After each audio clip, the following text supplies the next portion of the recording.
السلام علیکم ناظرین، آج 8 سپٹمبر کو پی ٹی آئی کا جلسہ تھا، جس کے لیے صبح سے ہی بڑی تعداد کارکنان کی جلسہ گاہ پر پہنچنا شروع ہو گئی تھی۔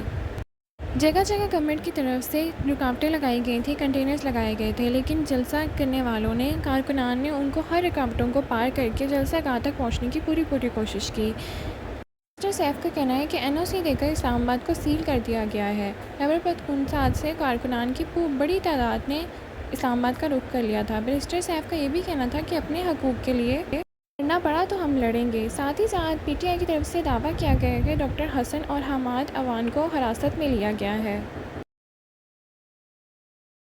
پی ٹی آئی کے جلسے تک پہنچنے کے لیے اسلام آباد راولپنڈی کے کارکنان کے لیے مارگلا ایونیو مختصر کی گئی تھی۔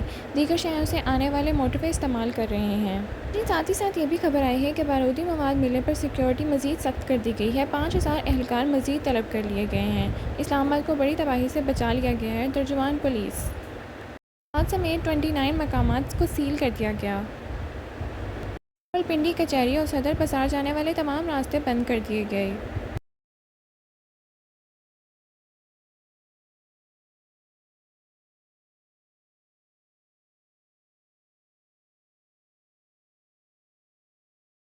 دوسری طرف پی ٹی آئی جلسے کو کامیاب بنانے کے لیے کارکنان کو لانے کے لیے سرکاری وسائل کا بے دریغ استعمال کیا گیا ہے۔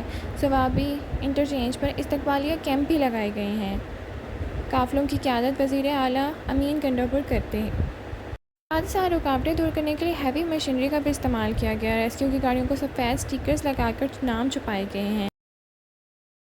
دوسری طرف حکومت کی طرف سے مریم اورنگزیب نے بیان دیا ہے، ریاست کے خلاف منصوبہ بندی کی جا رہی ہے، روئیں پیٹیں یا چیخیں سزا تو ملے گی۔ مریم اورنگزیب کا یہ بھی کہنا ہے کہ جلسے کے لیے سرکاری وسائل کا استعمال ہو رہا ہے۔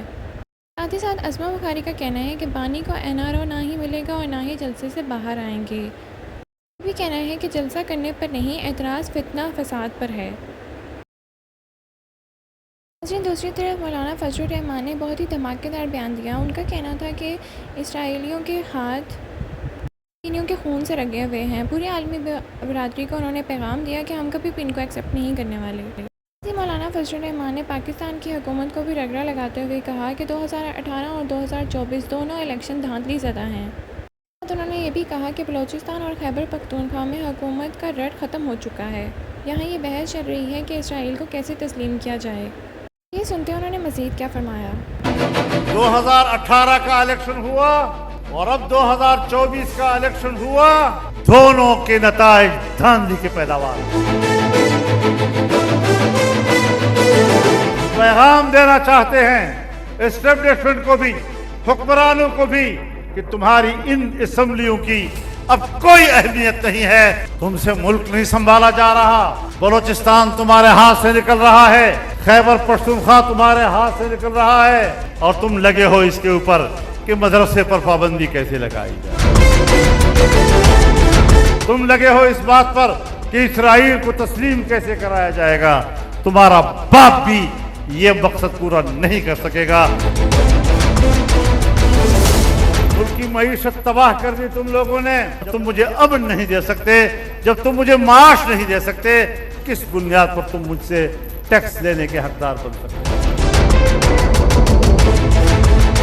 عقیدہ ختم نبوت پر امت مسلمہ کا اتفاق ہے اور سود کے خاتمے پر پوری قوم متفق ہے۔